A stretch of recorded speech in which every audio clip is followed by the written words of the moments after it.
My guy. We got Corey Van Dorn on the podcast today. He's the most dialed guy in Tampa, about to move to Colorado, but he's also a shredded online fitness coach, along with he kicked off Van Dorn Nutrition after starting his own fitness clothing company. So we're just here. We want to dive into Corey's life a little bit. What's inspired him to be the most dialed guy in Tampa? Yeah, what's up, bro? I'm glad to be on the podcast, so I'm excited for it, man.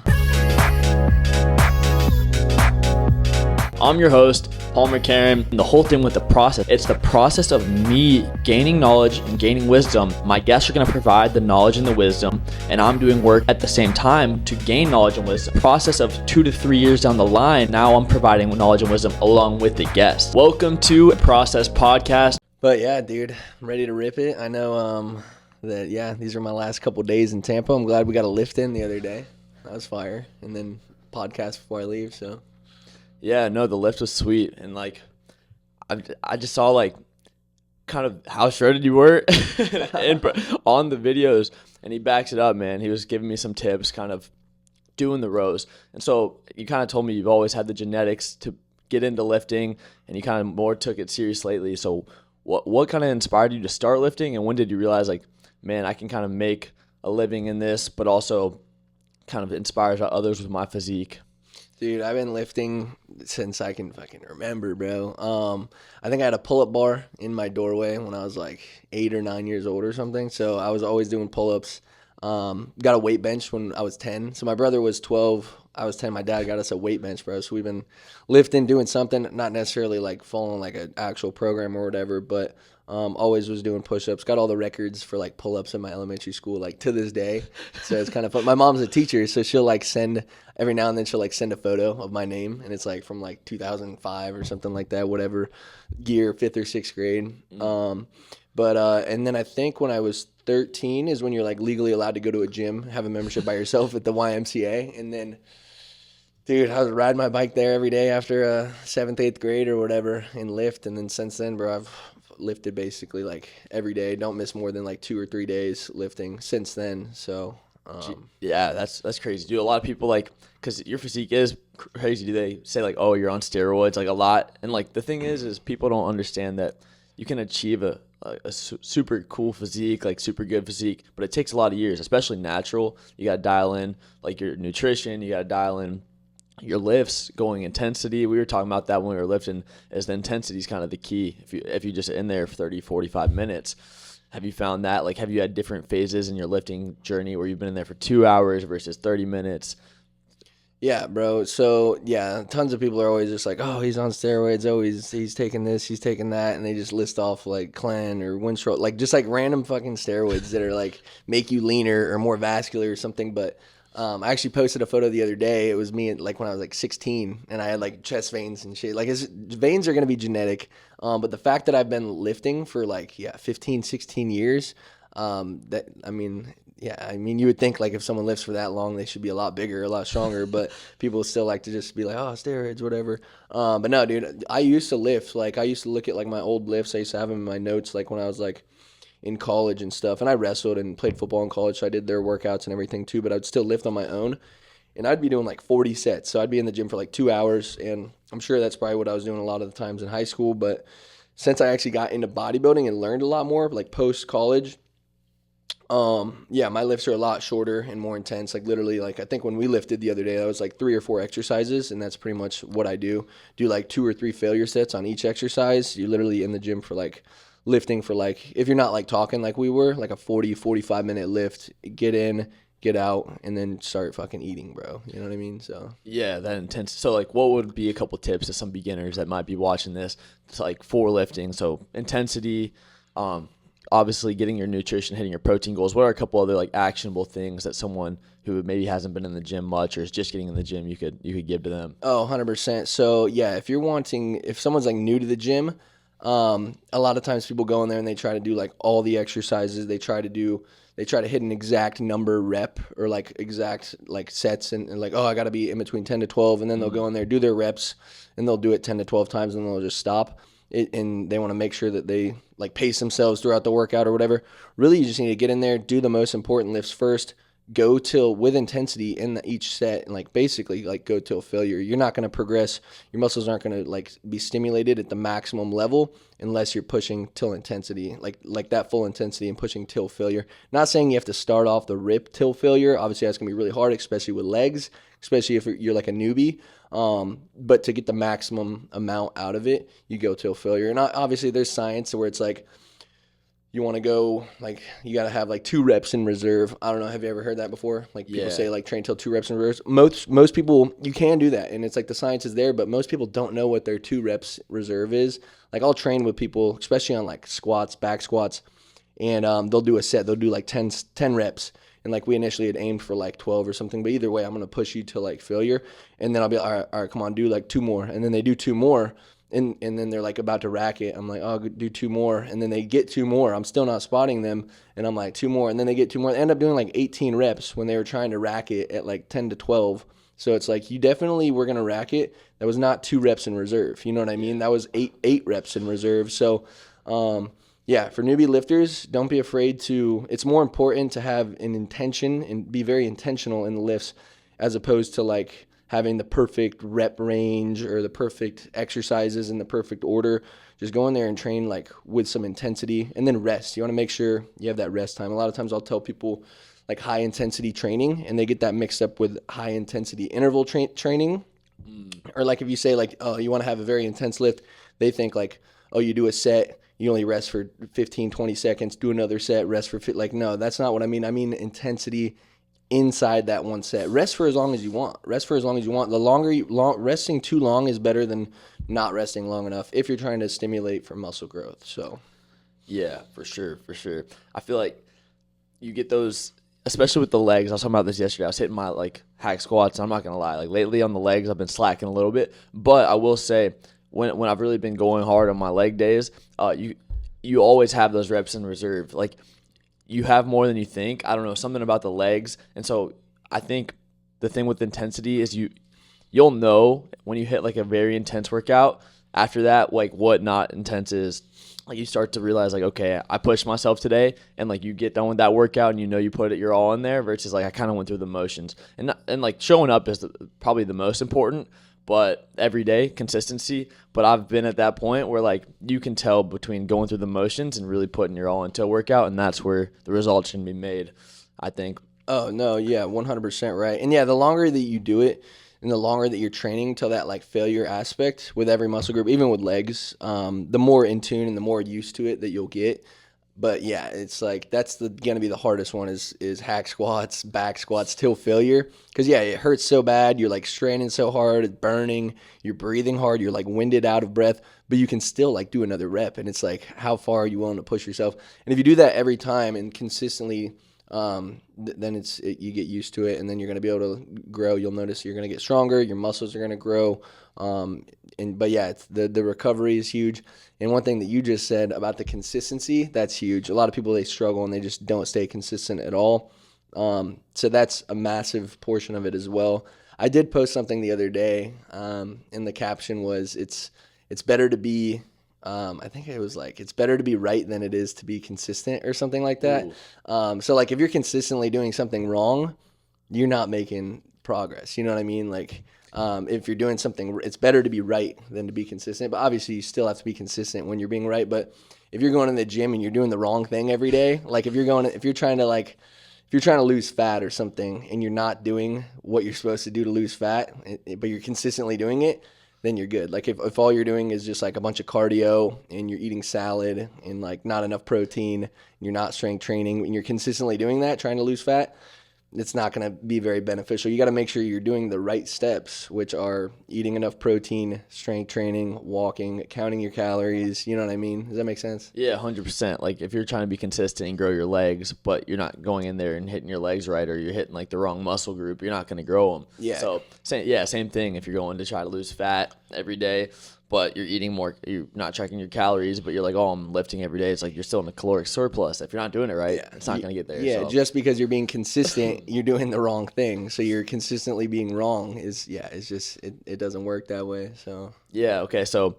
you got into lifting super early. Was that kind of an influence from your parents, or was that just like, where was that driven from that made you want to start lifting? Dude, I think my dad initially, he could always do a ton of pull-ups. So like at the playground and stuff, we'd be doing pull-ups, pull-up contests. Every time we went to the playground, pull-up contests always. Me and my dad. My brother could never do them. Eventually when we got a little bit older, he could start to do the pull-ups. And then he was like because then I think at that point he was like 14 because he was a little heavier. He lost some weight. And then it would be like the three of us always doing pull-up contests and stuff. But and then yeah, my favorite movies were always Terminator. So Arnold Schwarzenegger. I just wanted to be like him, so I was doing everything I could. I didn't actually really notice my physique changing until I think like maybe the end of 7th grade or 8th grade or something. And then I started to notice like some of the photos. I was like, oh dang, like I'm starting to grow a chest, and it's because I was doing push-ups all the time. And then we did in 7th grade. We had weightlifting. We could go twice a week. Like the football kids, they had a little weight room at my junior high, and we would do that. And I'd start to progress and get stronger from like 7th to 8th grade. And I noticed like, dang, my bench press like went up a good amount. And then I started. So then like 8th grade and then going into 9th grade was when I really started like. And that's like you're hitting puberty. You're 14 years old. You're growing if you're lifting. And there's like a couple other kids the same. We're always the strongest and stuff. So. Yeah, once you see that first little bit of growth of like the muscles or the strength or whatever, you get addicted and you get hooked on it forever. So, dude, I still remember in my life, it was like I quit golf and I was like, okay, what am I going to do? And I really want to start lifting, build my confidence up. And for some of the wrong reasons, some of the right reasons, I was trying to prove people wrong. But anyways, I got that first bicep band. I think it was like during 2020, during COVID. Oh, yeah. And like that just, it fuels you. Or like you hit that first, I think I literally barely hit 135. And I was like, I was driving to 225 for so long, but you start getting those milestones. And I'm telling you, it's like the most rewarding thing. And it builds discipline. I think that's what people like. Some people, it doesn't always apply, but it builds so much discipline going to the gym, and especially running too, which we're going to dive into for sure. But getting in the gym, it kind of builds those habits into all parts of your life, except for I'd say there are those people who are like, I was even one of them, like, oh, I'm hitting a lift for today, so I'm being productive. And it's like, okay, well, if you're only hitting a lift, but if you start applying the discipline you learn and that consistency and that long-term gratification that you get from lifting, because it doesn't happen overnight, then that's when you start to see real results and it translates to your real life, I would say. Dude, 100%. And so I'm glad that you even brought that up, because a lot of times there's two different types of people in the world. There's like people that can be super disciplined and super focused when it comes to like schoolwork or like their business or like whatever it is, and then they just suck ass at like lifting weights or like losing fat or whatever. And then I'm opposite. You're opposite. You have a great physique. I don't know if you're opposite as in like the business side of things, but I find it. I can go to the gym every day, stick to a diet, stay shredded, 6-pack year round, easy. Don't even have to think about it, and I can do it. But like staying locked in, reading more books, growing my business, and like learning all of that, and just like really locking in and dialing in on that. That's what I struggle with more. Other people, they're just they build their businesses. It's easy. They have multiple businesses. They've mastered it. They mastered the discipline with like learning, studying, locking in on that, and then they just struggle with the diet. So it's like the exchange. You know what I mean? Do you have ever thought about that before? Yeah, it's like those gifts. And yeah, dude, I would 100% say I have thought about that, and so I know we've talked about it a little bit, but I did that 75 hard, and for the longest time, I've always been kind of like done well in school, but I've always kind of gave myself the limiting belief that like, oh, you're not good at reading, or like you don't read very fast. And so when I do the 75 hard, I broke kind of through that because I had to pick up a book every day and read 10 pages. And next thing you know, I was reading 15, 20. And so I was like starting to enjoy reading, and I was like realizing how much wisdom and knowledge. So I feel like I've kind of broken some of those limiting beliefs on that side, but I definitely did see that where I was like, okay, I'm locked in the gym, but I want to be doing this and I'm not. Or like, and so I think it's just one of those ever growing things and learning what works for you. But I have noticed that, so like a little bit, but everyone kind of, you got to see how you can make your weaknesses your strengths, I would say. Yeah. How was that 75 hard? Did you feel like it was a chore reading every day, and then eventually you liked it, or like how did that go? I would say the reading was actually like my favorite. So the 2 workouts a day, I was training for a half marathon, was probably the most brutal because I was back in my old job. I was working from 9 to 5, I guess on the average every day. And so like I'm waking up at 6, probably maybe earlier. I'm either hitting one workout before that's indoor or outdoor, and then same thing after. But then I'm making a video every day, so that's content. Then I added my own little stipulation to it. So there's 6 things, and then I'm reading the 10 pages and all these different things at once. So yeah, I was like, it was the most maxed out I've ever been in my life. Yeah. I probably had 20 minutes a day to myself that wasn't doing content, reading, lifting, drinking water. Like drinking water, I could usually knock out at work. Yeah. But it was like I was just like exhausted. And there was just some days where I was like, man, I'm forgetting the last thing. There was like one more thing, but yeah, it was super tough. But I would also say, if you ask me right now, like, would you do this again? I would say no, like, I'm not doing it again. But it was like, it changed my life so much. And like giving up drinking, dialing my diet. I've never probably stuck to a diet longer than a week. Nice, yeah. I did 2.5 months, and that was like the biggest test for me. Was probably cooking every meal, sticking to like no sugar, no processed foods, and I saw the results. So 75 hard was like super. I would urge like anyone. I've talked about it a little bit, but to do it. Have you ever done like a fitness challenge in a sense of that, or have you just always? So, dude, it's funny.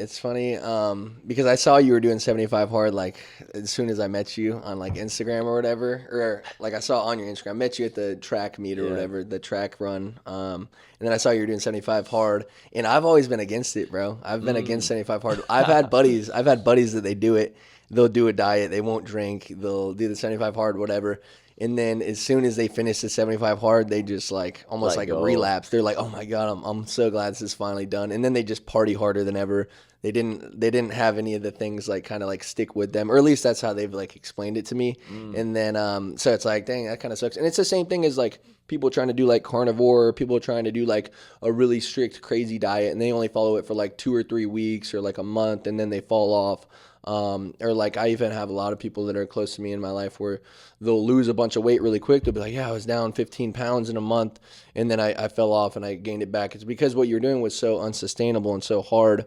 And so if you're able to like kind of like take away things from that 75 hard, that's great. Some people can, like you probably continue to read, you've continued to train. I don't know, you probably continue to diet and stuff. So that's great and that's perfectly fine. But the way that I've kind of done it, I've never done like the 75 hard or whatever, but I did a bodybuilding show and I've done 2 marathons, and that's kind of like a similar aspect. Like you have to train with a lot more intention, like, and then you also have to follow a diet.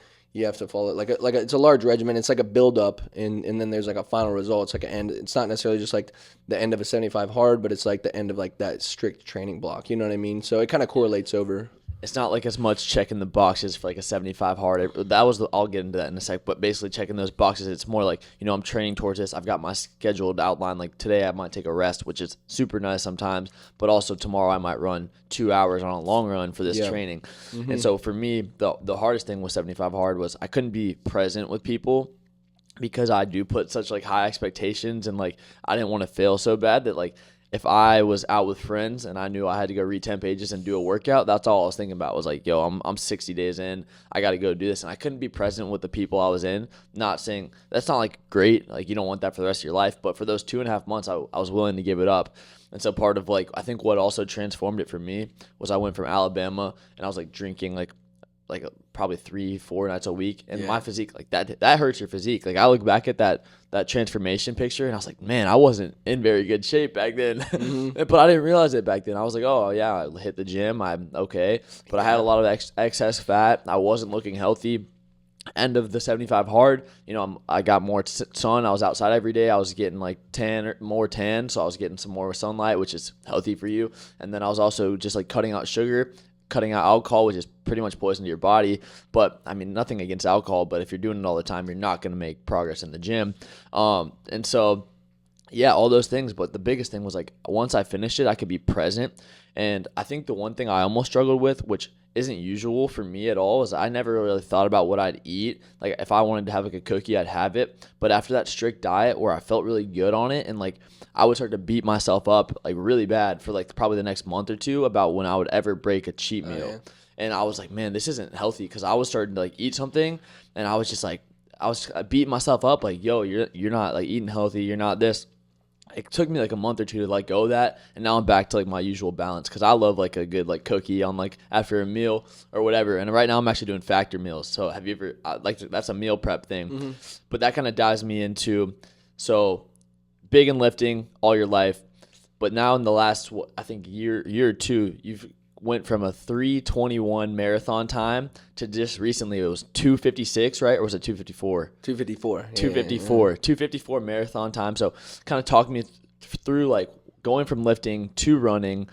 What inspired you to do the marathon, and then what inspired you to kind of break that 3-hour mark, which I mean is pretty insane.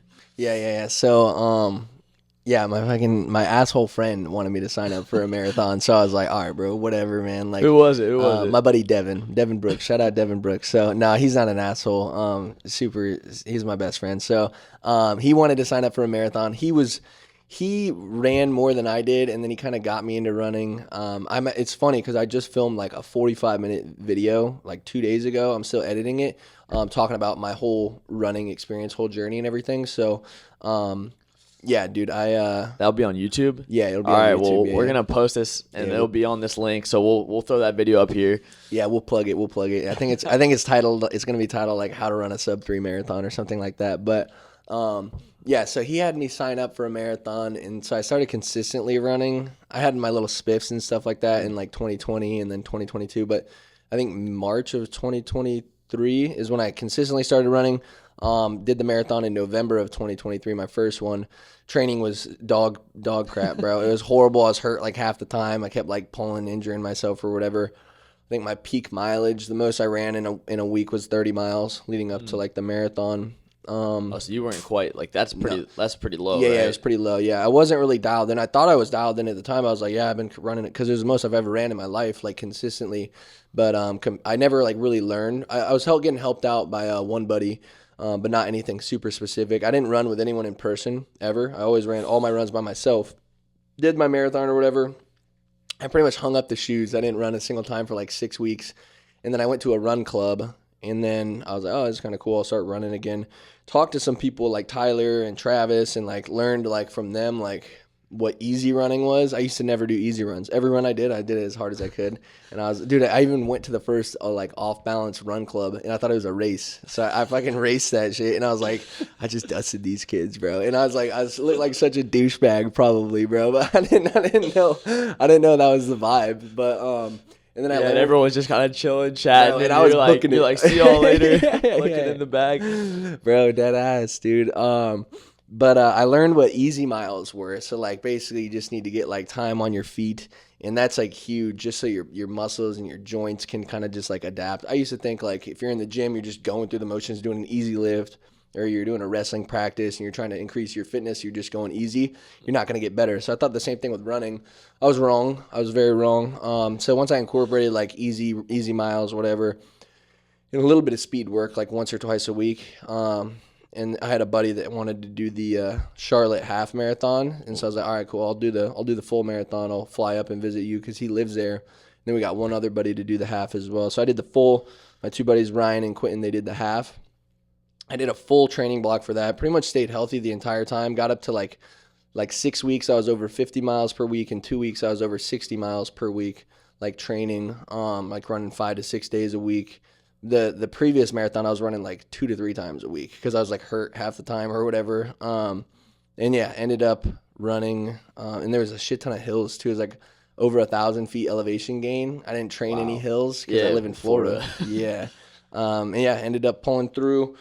Yeah, 254. So it was 254.28, and the Boston qualifying time was 255. So technically, I qualified for the Boston, but every year or last year, I guess they pushed the time back or whatever. So you had to be like right around like 253-ish or something. So I may have to run another one in order to actually qualify. So That like the end goal is getting the Boston Marathon. yeah, I would say I just started getting back into running again because this was only like 2 months ago. I took some time off.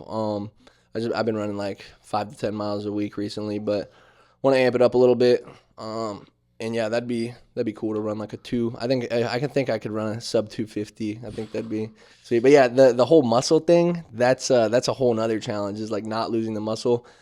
And that was the reason why I kind of wanted to do the first one as well, is to see if I could become a runner and not lose muscle. And then obviously same with this one. I feel like I lost a lot of leg muscle the first marathon because I kept getting injured. This most recent time, yeah, it went a lot better. I feel like I didn't really lose too much muscle mass. Probably lost some strength just because I wasn't like strength training with my legs. I was just doing like easier leg days. You almost can't go hard on leg days if you're going to run. Yeah, I would say. Yeah, I still would train my legs just to keep them strong and keep them healthy and make sure they're not getting weak. And so I definitely did that. I was still hitting 2 leg days a week, at least tried to hit 2 leg days a week, but they weren't as nearly as intense like we were talking about earlier. to like really, you have to go till failure to grow your legs. You don't have to go till failure to maintain your legs though. You know what I mean? You just got to eat enough and get a little bit of stimulation in them. You know what I mean? So.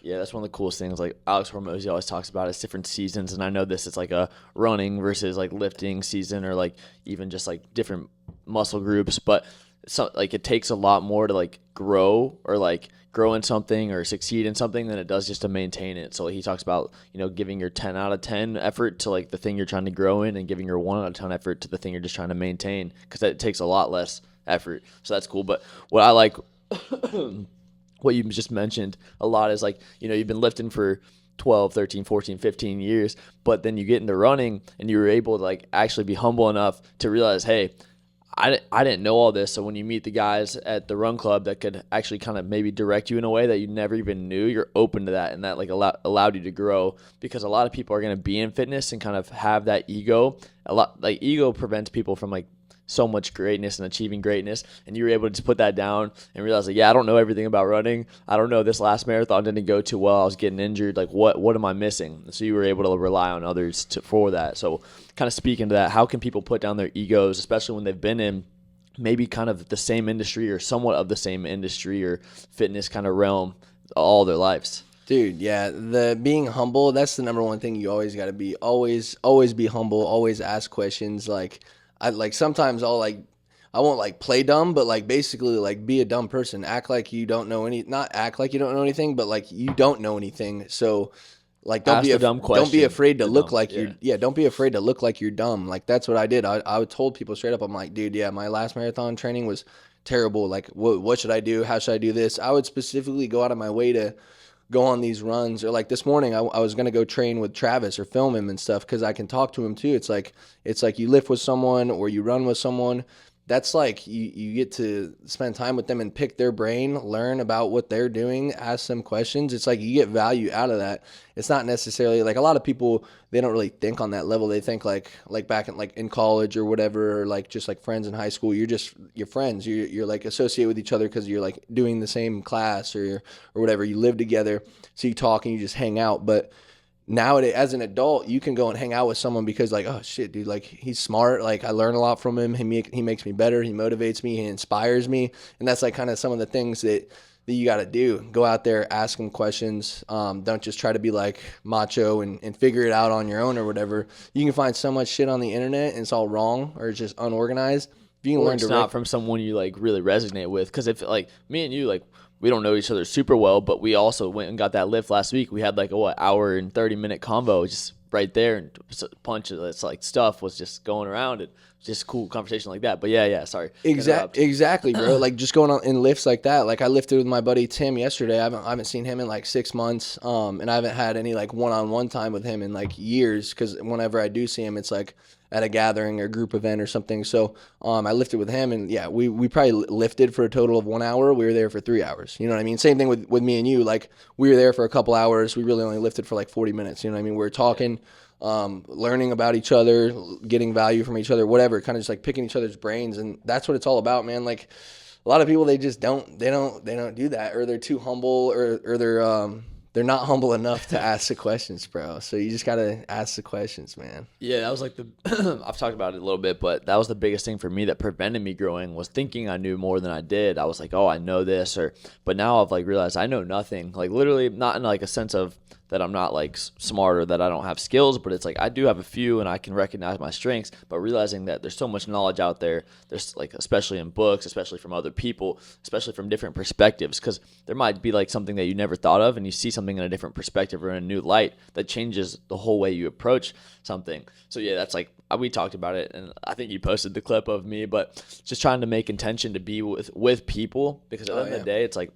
if you get to the top and you look around and there's no one next to you and no one kind of fed into you and you still were successful, it's like, what's really the point? Yeah. So I kind of skipped over it a little bit, but so we go from high school to college, and now remind me of the school you went to again. UNK, go Lopers, baby. Nebraska Kearney. Okay, UNK, and you started this brand Savage Ruthless, or The Savage Ruthless, with one of your buddies. So what kind of was the inspiration for that? I know we talked about it. It was more of like a little bit of a party brand, and you've kind of filtered away from that, and we'll dive into what the next step was. But talk about the clothing brand, what inspired that side of things, and then how that ran and what lessons you took from it. Yeah, man. So yeah, Savage Ruthless. It was literally it was a lyric in a song, like the bad and bougie, my bitches are bad and bougie, whatever. Yeah. So that was like where we got it from. And then I had a class that was like a marketing class or something, like a business development class or whatever, a night class once a week, and you had to create a product that you could like make a product and sell it or whatever. You could do it like you said, you could just make it imaginary or make it real. So I was like, hey, if I asked a couple of my roommates, I was like, yo, if I like make some shirts and put Savage Ruthless on it, because it was like a saying that we would always say all the time. Like if someone did something crazy or whatever, that's what we would say. Or like if you got like shit faced the night before and then you went and lifted in the next morning, it's like, dang, you're fucking savage, bro. Yeah. Savage Ruthless. So I put it on shirts, put it on my Snapchat story when they arrived. I just like used some website, ordered like 24 shirts. I was like, yo, who wants a shirt? And I sold them for $10. I sold them for like only $10, and then sold them all. Buy them for? Do you remember what you bought them for? Yeah, it was like $5 or $6 or something. So yeah, you're getting them out there. Yeah, I made money. So like I made like $4 or $5 off of each shirt or whatever. And obviously you have to like risk like if you don't sell them or whatever. Yeah. Like if you don't sell like a certain sizes or whatever. We sold all of them. So I was like, oh cool. Like I took that money that I made, bought more with a different design, 24 shirts, and just kept doing it over and over, 24 shirts. And then eventually I like made some tanks, made some hoodies. And then somewhere along the line, my buddy from Ithaca College, who was like a friend of a friend that I went to high school with, and they went and played football together in college. He was like, yo, this is kind of dope. Like you're selling a lot of these. And I think we did tailgate parties and stuff, like in like did a kegger, like if you pay $15, you get a shirt and you drink for free or whatever, yeah. Something like that. Or if you're wearing a shirt, you get to drink for cheaper or whatever it was. I don't know, but like almost like your own little promo event for you, the brand, but also people get to enjoy their time. Yeah. Exactly. And then anyways, he bought like a ton. Like he wanted to place an order because I had a design that I came out with that he like really liked or whatever. So he bought a bunch. He was like, I didn't know how serious he was at the time. He was like, yo, I kind of want to test some of this stuff out at my school.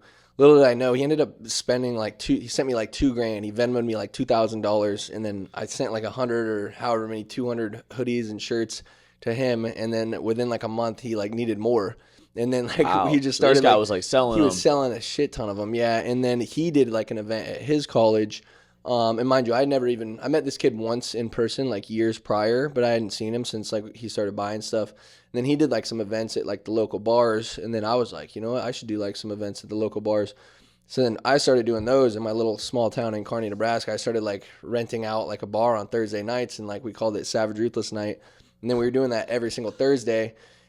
I think you got, it was like a $3 cover charge or $2 cover charge, something super like low or whatever. Yeah. Like drinks were already like super cheap. They would do promos like $1 shots, $3 bombs or something like that. And I think if you wore Savage Ruthless at the event, you got like some sort of like free drink ticket or something like that. And then I also sold merch there at the event. But yeah, it was super cool. And yeah, we just did a bunch of events like that. Some of the events we would do, eventually we didn't do every Thursday for the brand, and we converted it over to just like Halloween or like end of the year or going back to school, or like a Christmas party, and we do like contests and stuff and give away like special big prizes. Events. Yeah, but we would have like, and mind you, this is like a small town. Like the college was only like 5,000 people. It's only 30,000 people in the town or whatever, but I think some of those parties we would have like 400, 500 people show up to like one bar for on a Thursday night or whatever. So it was sick. But yeah, we ended up we launched a website, made tons of different designs. We ran that for a couple years, and then that kind of fed into the pre-workout and like the supplements and stuff, because I went to do some event to like collab with like the Schmacked guys or something. I was supposed to meet up with them in a different college town. Ended up running into a guy that like knew me, and he was like, yeah, I own a supplement company, like I'll send you some pre-workout. And I was like, yeah, I like the high stim shit.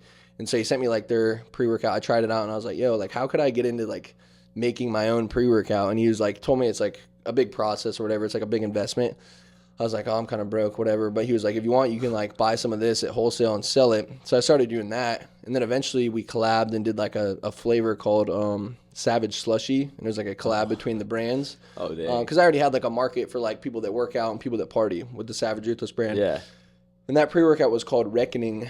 And there was other flavors of it, but the Savage Slushy was like our like collab flavor or whatever. How well did that do? Because you built a pretty big follow or like community. Yeah. So it was good. And this was like, I think they had ended up, I was already selling the pre-workout before COVID hit, but then like right when COVID like kind of was like peaking is when the Savage Slushy came out. Like it came out like right before or whatever. And then so I was still bartending. I was in college.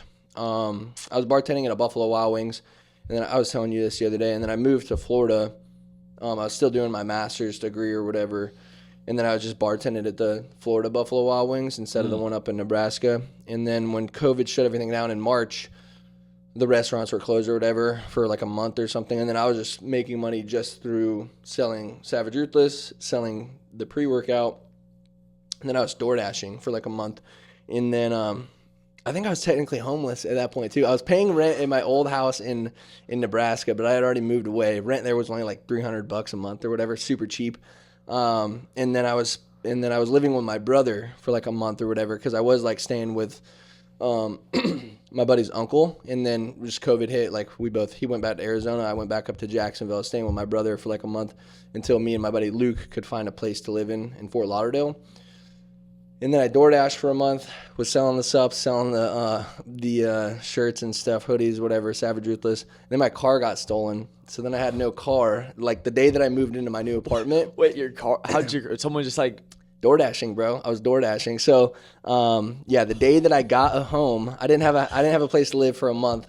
And then as soon as I did move into my place that same night, I was like, oh, I'm going to go hustle. I'm going to go make some money DoorDashing. My car got stolen. So I went from not having like a home to not having a car, bro. So, and then I was so mad. I was mad for like a year, bro. But I got a rental. I had a rental, and then I would just DoorDash in the rental. And then I was still doing the supplements, still doing the clothing.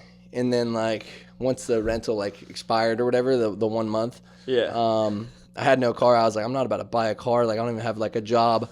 And then I decided, I'm like, fuck this. I'm not going back to like be a bartender. I'm gonna just like work. And I was already like grinding hard as I could with the supplements. So I started like buying other products from them, like their fat burners, muscle builders, things like that, and selling those. Was still doing Savage Ruthless as well. Just we weren't like doing it as much, and I was splitting it with the business partner. So, and then he had his own brand as well that was like taking off. So he was putting a lot of effort into his new brand. I was putting a lot of effort into my new like hustle or whatever at the time. What turned into what we'll get into in a little bit, but Dorn Nutrition. Yeah, what turned into Dorn Nutrition. And I was like, it's go time. I don't have a car, so I can't DoorDash. All I got to do is I'm just selling shit online is like what I'm doing. So I made ends meet. I locked in. I had a bike. I would just ride my bike to the gym every day, film content, promote everything, hit up people, message people, follow up with people, whatever it took. And I made it happen, just grew the brand, eventually like made a Instagram page, and then launched like actual Dorn Nutrition. I think a couple months later, I think the following year I did. Before then, I was actually running the Hardcore Platinum Instagram page. I was basically like a big affiliate for Hardcore Platinum and Sweat Ethic, which were like the two brands that I was like buying in wholesale and then like selling just through like Venmo or whatever, and like shipping it out. And then eventually I was just like, I'm gonna just make it a whole online store and launch the website. And then I named it Dorn Nutrition. And then kept running that, got into a little bit of coaching over time, because obviously you can take supplements, you can take pre-workout, whatever, but it doesn't necessarily mean you're going to like lose fat or build muscle. So you won't. Everyone, like, I think a lot of people are quick to ask what supplements are, like, what supplements should I take? And I was like, well, first you need to hit the gym 4 or 5 days a week, and then you got to eat well, and then then worry about the supplements, because that will kind of push you over the edge. But like you said, so you can give them the best pre-workout in the game, you can give them the best creatine in the game, but if they're not in there and they don't have the right coach, like what you're doing for people, it's like then you're not going to make the results, because people want the results without the effort a lot of times. Oh, 100%. Yeah, and people got to understand that. Like, you got to lift and you got to eat right first. The supplements are the cherry on top. So, but yeah, that's how I got into coaching. I made like an ebook for a while, and then the ebook was just like a one-time sale or whatever, and that helped like guide people on how they should work out, how they should eat, whatever. But then the one-on-one coaching, I started that like I think end of 2021. But over time, I think in end of 2022, I actually launched my own products instead of just buying wholesale from other brands. And then that's when Transcendence was born. So sour gummy, peach rings, and we have a strawberry and vanilla taffy, which is fire. Dang, okay, so I have a bunch I want to talk about on that, but Yeah. the first thing I'll kind of say is with Savage Ruthless and even now Dorn Nutrition, I want like speak on the importance of like word of mouth, because it sounds like word of mouth was pretty much what drove Savage Ruthless at the beginning, and now I feel like still in Tampa, like that's how I heard of it, because I met you, like you kind of spread it, and then I love this pre-workout, so this will be my go-to from now on. So the importance of word of mouth, growing your business kind of through different means, because nowadays it's like everyone's trying to go through social media, but I think they underestimate the importance of word of mouth. Yeah, so you always, if anyone's ever going to like build a brand, no matter what, you can see ads, you can run email marketing, text marketing, whatever, have a social media presence. The strongest thing is always going to be word of mouth. Like same thing with like referrals with clients and stuff. Like you don't even have to like sell anyone. Like if you hear about it from someone or someone you trust, like if like one of your good friends from college or whatever is just like, dude, you gotta take this, or you gotta buy these supplements, they're fire. You're gonna be like, oh, no brainer. Like I'm gonna trust you. Like maybe you'll look at it for a little bit and then make a decision, but really the word of mouth is gonna be like the strongest thing ever, no matter what. So yeah, growing something word of mouth, or like just talking to people, or like real in-person things are gonna be stronger than just like social media posts or like running ads, or like, you know what I mean? Does that make sense what I'm saying? Yeah, 100%. That's what I've been trying to do with like a little bit with the podcast. It's like, for me, I believe it's going to reach like the people it's meant to reach, and it'll just keep growing over time, put in the efforts, consistency. Don't like, just be consistent. But when I speak to people, obviously my number one thing is I want to try to connect with people first. Like that's the goal. But then like if I can mention the podcast in there, it's like that's one more person that learns about it. If I can mention it to one person every day for the next 3 years, that's more than 1,000 people that hear of the process, whether they know about it or whether they listen to it or not. So starting off a business, smaller business to start, obviously you're buying 24 shirts at a time. You start scaling it. This guy kind of gets involved. How do you, when you're starting that small business and someone else starts to get involved, I mean, at this point, you don't have anything, you don't have documentation, but how do you determine the split? Because I've kind of wondered this, like when you're starting something really small, how do you determine the split? Is that like a contract, formal contract? Is that a handshake? Like what did that look like with that guy? Kind of where is it now? I think the company's still up, the site's still up, but like, what's that look like? Yeah, no, great questions. So initially when he first like came on with the brand, he was just buying. Basically, I gave him a lower price and he bought it basically wholesale, and then he sold it. I think he sold it more expensive than I was because he was living in New York. And then eventually when we decided to bring him on like fully into the actual brand, I think that was more of, we might have had like some sort of like actual contract, or some sort of like contract that we drew up on our own and kind of like decided like to split or whatever. I think I was giving him like just a split of like whatever the profit margin was on like each product. Like I think I would get a little bit more than he would because I started the brand, and then over time he was like such a good help to the brand, we decided to bring him on like full on 50-50 like as an actual partner. And then with that, we made the business, it was an LLC, and we got it trademarked too so that no one else could like take the word Savage Ruthless, put it on like clothing. It's still trademarked to this day. It's still like a business to this day. And then eventually we transitioned into a corporation just for like tax benefits. And then when we did the corporation, we evenly divided the ownership like through the corporation, and had 50% of the shares to him, 50% of the shares to me. So like legally, it's all binded. Like we're half owners each of the Savage Ruthless company. So we got that all figured out. And then, the trademark, transferred it over from the LLC over to the S Corporation, because I think we actually dissolved the initial LLC and just started a whole new one or whatever, and then that's when we both put our names on it. And then obviously like the accounts too, like we had some credit lines, and then the actual bank accounts too. Both of us are on that. So. Okay, so it's just one joint bank account. Yeah, for Savage Ruthless. And then, we still own it together. He's super successful. He's opened up like a couple like pop-up shops and a couple stores in the malls up in New York City, and he has like a designer brand. His name is Malik, but his clothing brand is Malik Dupree. So you'll see like he has a bunch of celebrities wearing it. He's doing really well with that. We haven't really done much with Savage Ruthless. I think last February I dropped some hoodies. I think we only made like 50 hoodies or whatever and sold them. I think they were like $100 each. They were like really high quality hoodies, but still had like one or two left over. And I guess I could have like re-up and restock, but that's one thing that would always happen back in the day. Like you get 50 of something, sell them all, you get 50 again, and then you're left with like 45. And it's like, and then you just have all this inventory. It's like, what am I doing? Like, and like really I was trying to go all in on like one business, not trying to run the supplements and the clothing. So we kind of like basically like let it die out now. Yeah. It's still there. I mean, the website's like still active. I should probably just shut it down. I think we have like some drop shipping items that are available on there, but yeah, I think So we'll probably that door's kind of closed. But That's yeah. I mean, dude, it led you to the person you met that got you into supplements, that got you to Transcendent. So we were talking about some of the ingredients yesterday, so I want to dive kind of deep into the ingredients, how you got really kind of deep into the kind of science or the nutrition side of supplements, how you created the Transcendence pre-workout product and what's in it and what consideration you had going into it while you made it. So we can kind of, I mean, we got that right here. Yeah, definitely. Yep. Transcendence pre-workout. So I learned pretty much everything about supplements from the guys that created the two brands that I was working with before, which was Sweat Ethic and Hardcore Platinum. Those brands are under an umbrella owned by the same company. And their number one product, which was our number one product that I used to always sell, was the Hardcore Reckoning. And then the other product through Hardcore Platinum was the Burn. So the Reckoning was like a pre-workout stimulant, and then the Burn was also like a stimulant, but just didn't have like a pump in there. But it had like a nootropic in there, like you like really felt like good, like elevated your mood and everything.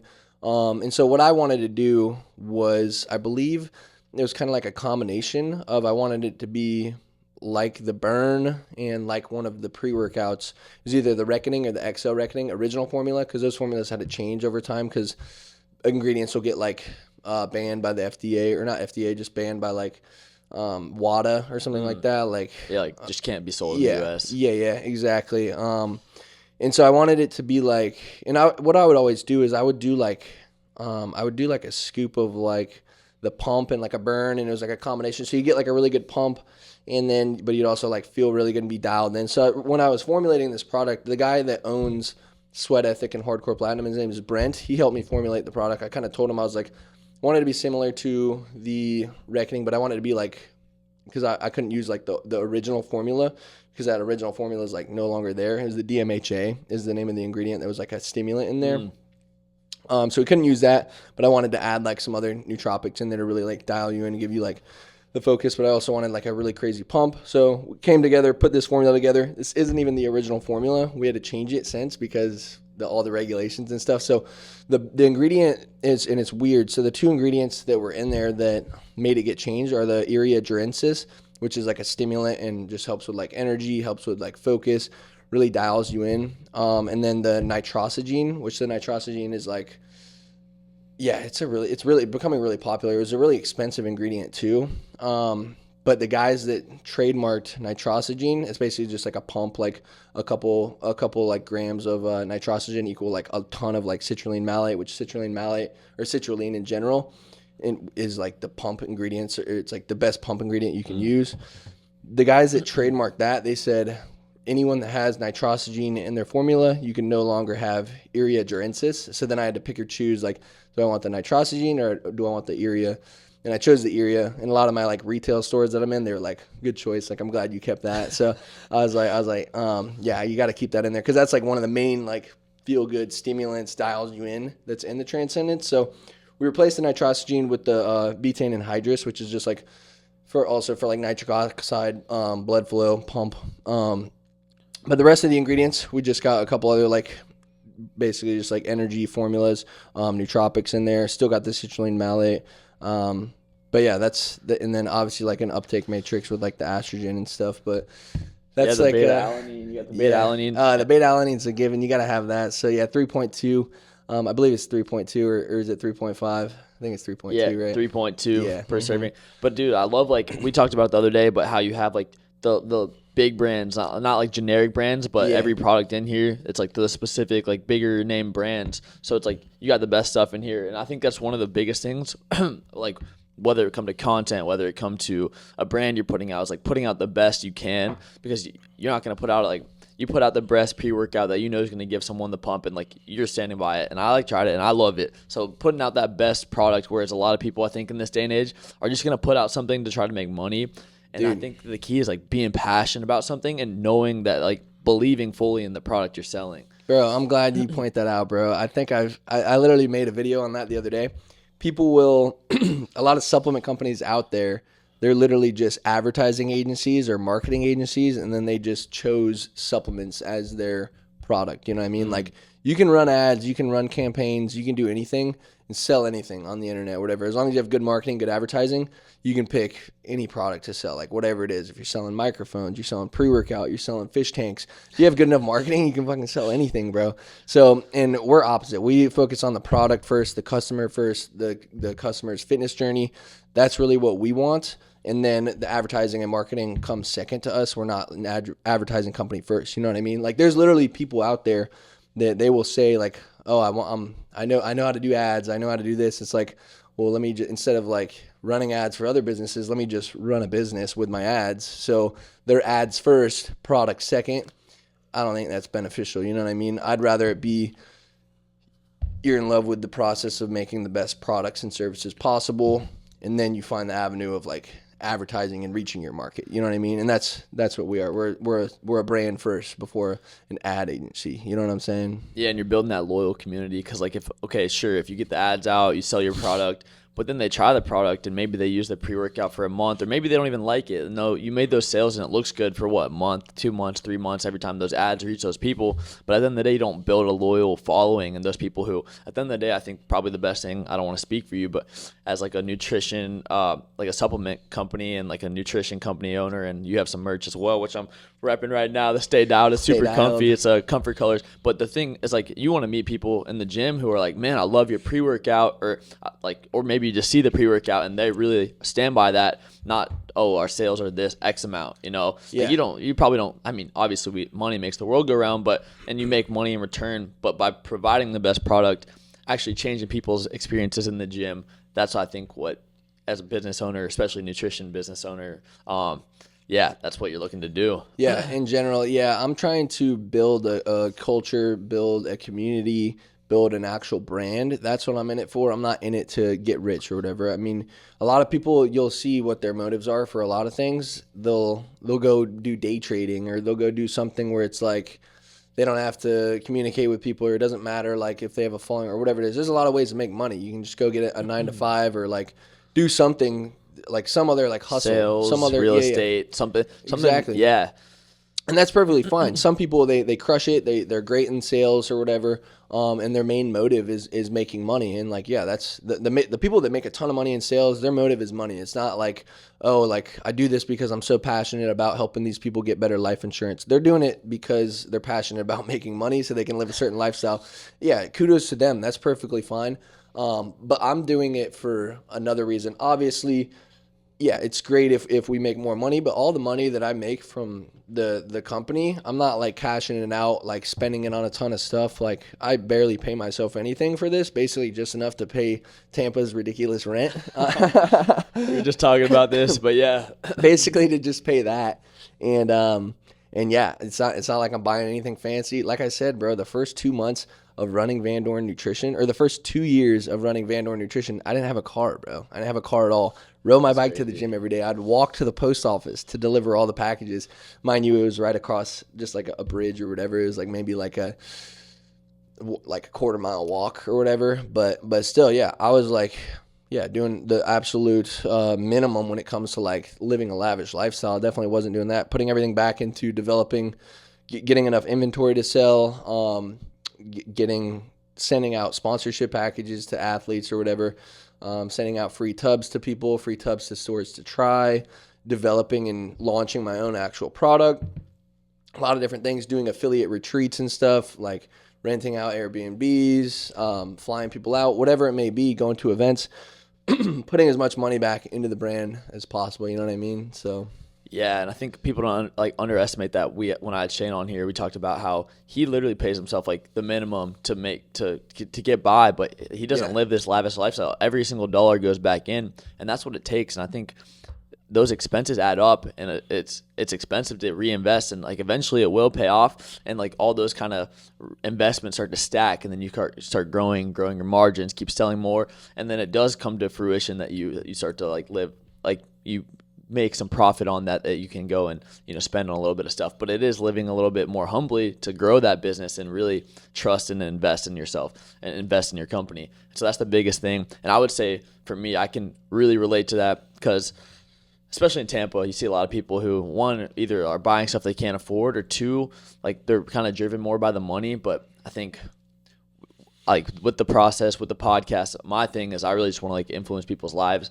And like I'm working at Boulon, which I love, to like make ends meet in the meantime. But for me, it's like if I can just make someone's day, make someone's life a little bit better by some content, or just like working out with someone, or just enjoy what I'm doing right now, that's what I love to do. And then in return, like for me, it's like with my faith, I feel like God will provide if I'm just like changing people's lives. If I'm like, he'll push the podcast to who it's meant to be. And if I just keep staying consistent with it, it will just come along with it.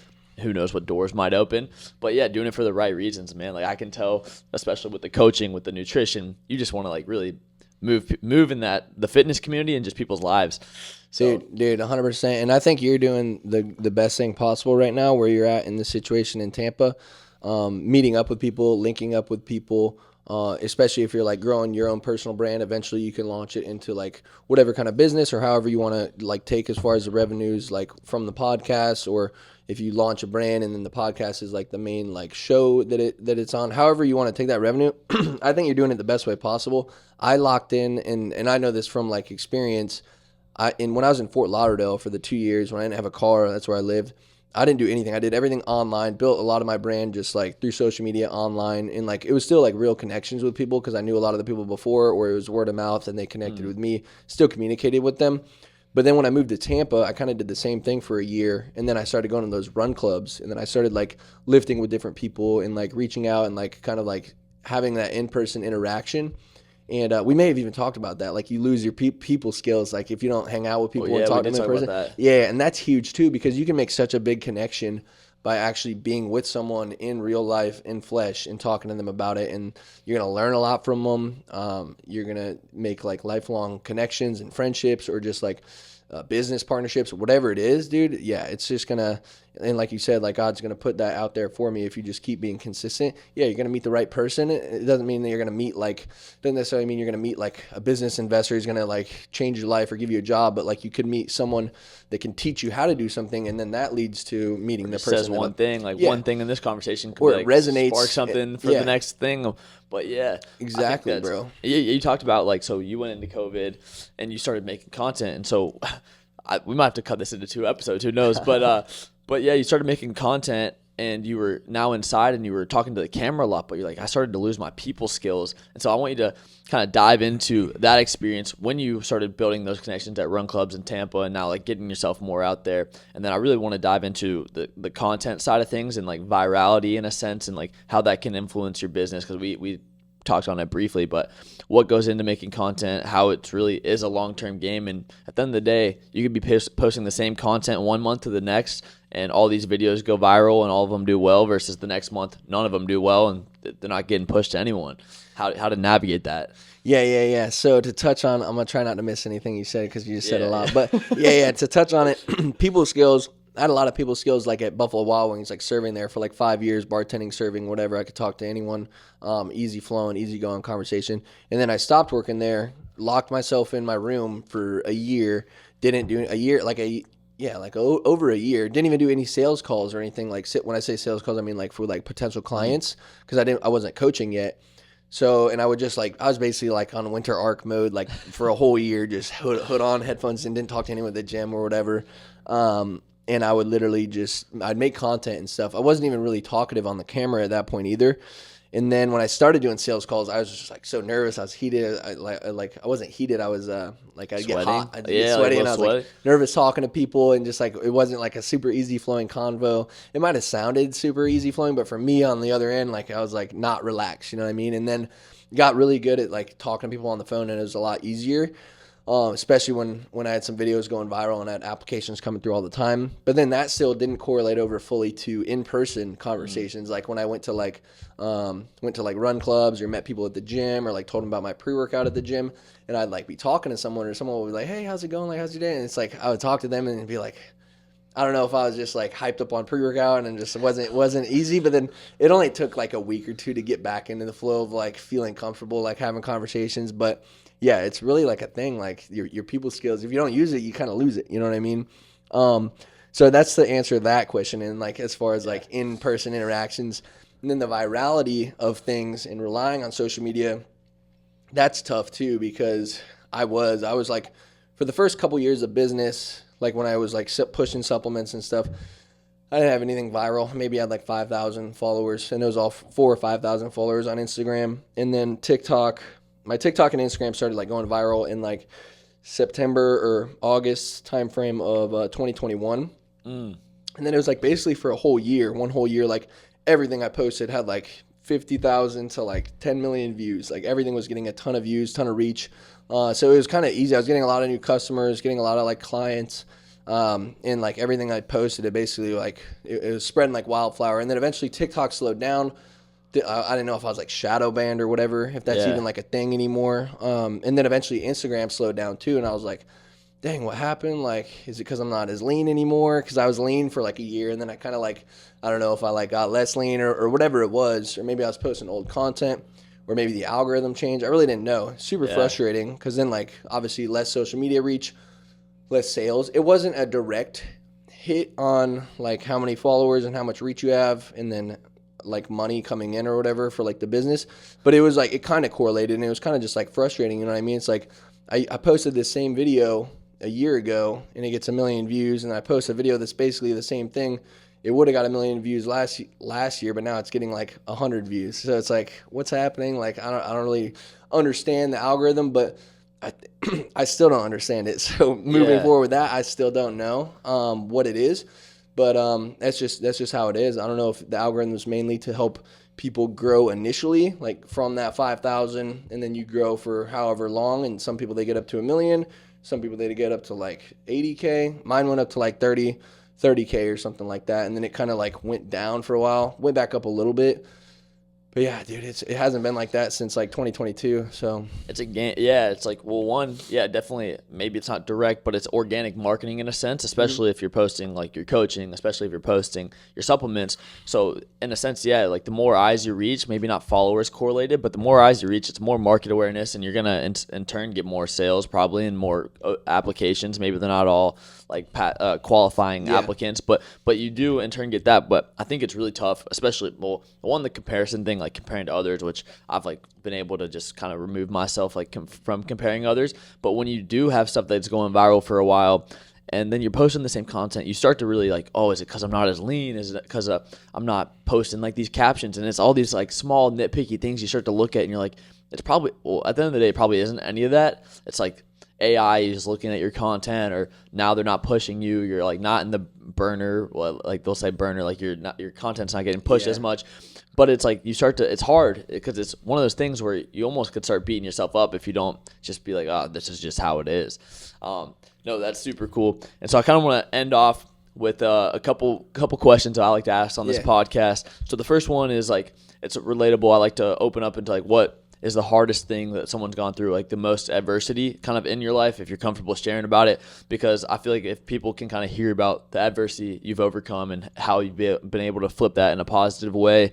If you want to share kind of something you've had to overcome in this process. Yeah, for sure. I would say the biggest things, and it was kind of like before my business journey in general, it was like kind of like during my sports career, which obviously could have altered or changed like the path and direction that I've gone on. But I tore 3 ACLs in my life, like as like a high performing like athlete in high school. That was my first ACL tear. That was football. Yep. And then so I still went off and played college ball, but like, so yeah, I tore my ACL at the beginning of senior year. Everyone that would call me on the phone, they're like, yo, how's season going? How's football? And I was like, yeah, I'm not playing. I tore my ACL. And then I would just never hear from them again.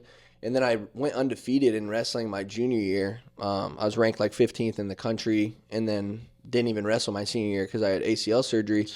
Ended up going to college for football, and then when I got there for football, the wrestling coaches, they gave me a scholarship too to wrestle there, and I did both. And then I tore my other ACL, like a year later, like my second year in college. And then, so obviously that's like a huge bummer. And now it's like, oh, the rest of my life I have to like live with like 2 like bad knees or whatever. And then the following year I tore the ACL again. So like, yeah. And I kind of look back at it now, and it's like, cause I would like party in the off season and like wasn't taking anything real seriously. I didn't take mobility or like rehabbing, or like didn't really think that I could ever get as good as what I could be, or get back to as good as I was before my ACL injuries and stuff. And I just, because my range of motion wasn't there, my mobility and stuff. Nowadays, I've learned and mastered all the mobility and everything. And now it's like, damn, I wish I would have like locked in more, not partied so hard, been more dialed in and focused on like school and on training and wrestling. And maybe I could have been like really good.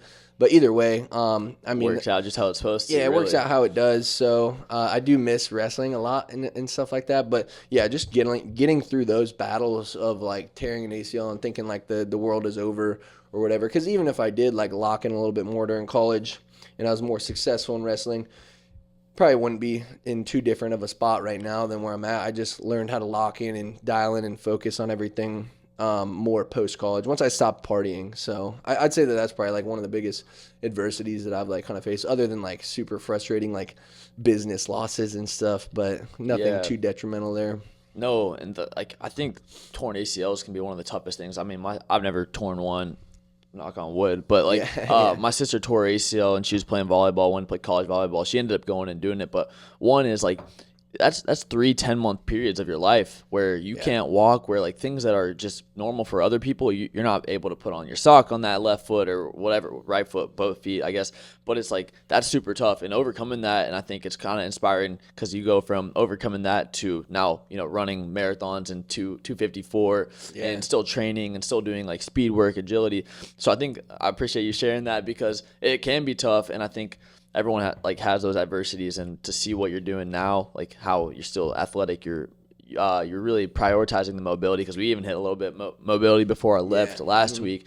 But yeah, man, that's sweet. So I appreciate you sharing that, and it all worked out. That's crazy, man. You go to college and you're doing Savage Ruthless, wrestling, football, and you're partying. That's a tough balance. And tearing ACLs, bro. I lived in physical therapy, man. I lived in it, dude.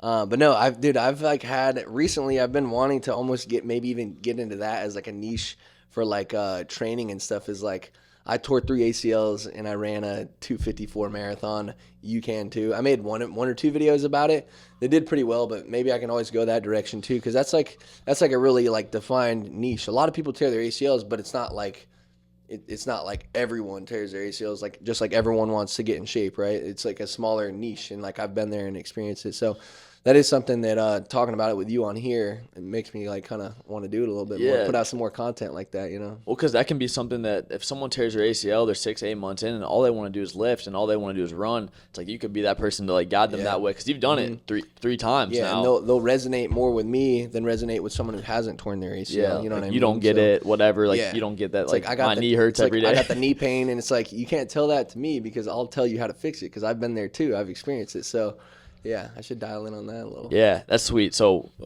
2 more questions. Last one is kind of like, what's your why? Where do you see Dorn Nutrition going? Obviously, we got this big move. You got this big move coming up from Tampa to Colorado. You're getting married this upcoming year, correct? This year. Yeah. So what's your why, and what's coming in this year? I've just always loved being like leading and bringing people together and like having like events and stuff like that. I've always thought that was really cool, and just like bringing that culture together and seeing people meet each other, build friendships and stuff like that. I think that's awesome. So that's where I want to kind of take Dorn Nutrition. I want to keep growing it as like a culture, or like a cult, like almost. A family almost. Yeah, like a family. Yeah. And so I'm really excited. I want to do 2 events. I'll do like the retreats every year. I've done it for the past 2 years. I used to do like events for Savage Ruthless, like a team retreat with like 20 of our guys or whatever. But I've been doing it more with Dorn Nutrition. And I want to do a couple events this year, bring everyone together. And then obviously I want to like involve like more of the community too. Like I've told people before, it's like, would you rather have like 10,000 people buy your product once? I think we talked about this. Or would you rather have 500 people that are like loyal customers that are always like buying. They love the brand. They love you. I know all of them. Yeah, that's what I'm trying to do. I'm trying to build like a more of a cult like family for that. So that's the direction I want to go with Van Dorn Nutrition. At some point, I do want to open up like a headquarters location, which would also be like a brick and mortar like storefront. That way I can like do events there, do like little run club gatherings there and stuff. Have someone there or me there and fulfill the orders instead of just running everything out of my apartment, because we've kind of outgrown that space. So I don't know if I'll start off with a actual storefront first or do like a little like warehouse situation, kind of like it looks like Shane has something like that he has. So I might do something like that first and then play around with it. But yeah, it's always like a big step, a big leap. Like you pay rent, it's like $4,000 a month or whatever just for like a storefront. You got to make sure you're having sales. You got to be there every single day.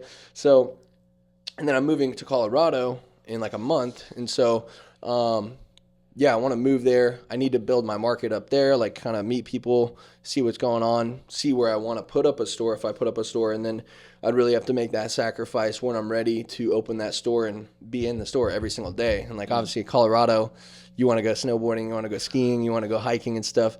But if you open up a store, you got to be there to man it or like hire someone to run it. But really the whole gist of opening up a store, and I'm kind of like weighing it out right now. It's like if you want to open up a store, people go into a supplement store to buy supplements to have the services and stuff. If I just have like an employee in there and they just don't really know what's going on, or they're just like a cash register or a cashier and they're not really like helping you, that's not going to be good for the brand either. So I would really like to be there for like the first year of the store. That way people can know me, meet me, and then eventually hire on someone who's like part of the actual Van Dorn Nutrition family. You know what I mean? So that's still up in the air, kind of figuring that out. Obviously, I got to get there and see what the vibe is, see if people are even like buying supplements in person or if they're still just going online. Because I can still also go the route with just like scaling it online with like running ads and stuff. I've already built the organic following, built like a lot of our team out, and I started running ads recently, which they've actually been like working. So I'm kind of surprised because I kind of just like winged it and like learning it on my own. I bought a course, haven't really followed what the course has done yet. I plan on doing that this week and kind of like testing out different ads, but I've had some sales, decent amount of sales coming in from running the ads and stuff. So that's cool, seeing a little bit of success there. And then, yeah, getting married in October. So yeah, congrats. So I'll leave you with one last question. So what's a day in Corey Van Dorn's life look like? Routines, habits, waking up, being the most dialed guy in Tampa. I'll label it. Yes, sir. Yes, sir. So every day they vary a little bit, but majority of it, I have an alarm on my watch. Shout out Garmin. I think 5:45 is daily, Monday through Sunday, every single day. Always waking up at least 5:45. Like today, I set it at 4:30 to wake up and lift early. But I will either lift or run in the morning, and then depending on what I have going on for the day, I'll get that knocked out. So whether it's check-in calls, check-in voice messages, I'm sending out orders basically every single day, and then making content is basically what I'm doing the majority of the day outside of that. Hitting my steps, and then usually by the end of the day, and sometimes I'll have two workouts, like a run and a lift, depending on like where my training block is or whatever. But other than that, packages are usually going out every day from like 3 to 5. Drop them off right at the end of the day when the post office closes at 5. And then other than that, what's the diet looking like? Eating. I'm eating my meals every day. Breakfast is usually going to be, depending on like what I ate the night before, but my go-to for the longest time was a shake. So protein shake, just a scoop of protein, oats, spinach, ice, a little bit of frozen avocado, water, and then like some flaxseed meal. Sometimes if I'm like needing more calories, I'll put like some peanut butter or some honey in it, blend it up, drink that, and then I try to get at least 5 eggs in every day, whether that's with the shake. I used to always do it with the shake. So that was like a big ass breakfast, but like not in the shake, but I cook it on the side. With it. I was like, I thought you put it in it. Nah, but recently I'll like do a shake like that in the morning, go lift, come back, and then I'll do like 5 eggs with some tortillas for like the post-workout meal or whatever, and then obviously some more carbs and protein shake after that. And then the rest of the other meals are usually just like chicken and rice or chicken and potatoes, and then every night, Sophie, my fiance, she cooks dinner, and it's always just fire. It's so fire. She cooks every night, and then, usually eat that. I have dessert almost every night. Got to get the calories in, bro. Got to get the calories in, and then we just chill, put on something like a movie, and then redo it the whole next day. We get to bed early. I'm usually like sleeping by like 9:30. So Dude, that's sweet. That's a sweet routine. I think that's like, yeah, covers everything. Kind of covers everything you got to get in the day, but also spending that time relaxing with your fiance and then getting that meal in and kicking it back at the end of the day. So I appreciate you so much for coming on. But I want to anything last words you want to say to the audience, people from Dorn Nutrition coming in to listen, people that coming to listen. Anything last words? Yeah, I'll give us a little outro. Yeah, shout out Dorn Nutrition team. Love all you guys. Appreciate y'all tuning in. Big things coming 2025, and appreciate you and the process for having me on, bro. Of course. Where can we follow you? Instagram, anywhere? Yeah, at Corey Van Dorn for Instagram and TikTok, and I believe Facebook. And then, that's about it. And YouTube, too. YouTube's also just Corey Van Dorn, so. Yeah, well, ladies and gentlemen, that's Corey Van Dorn. I appreciate him coming on very much. That's the process. Peace.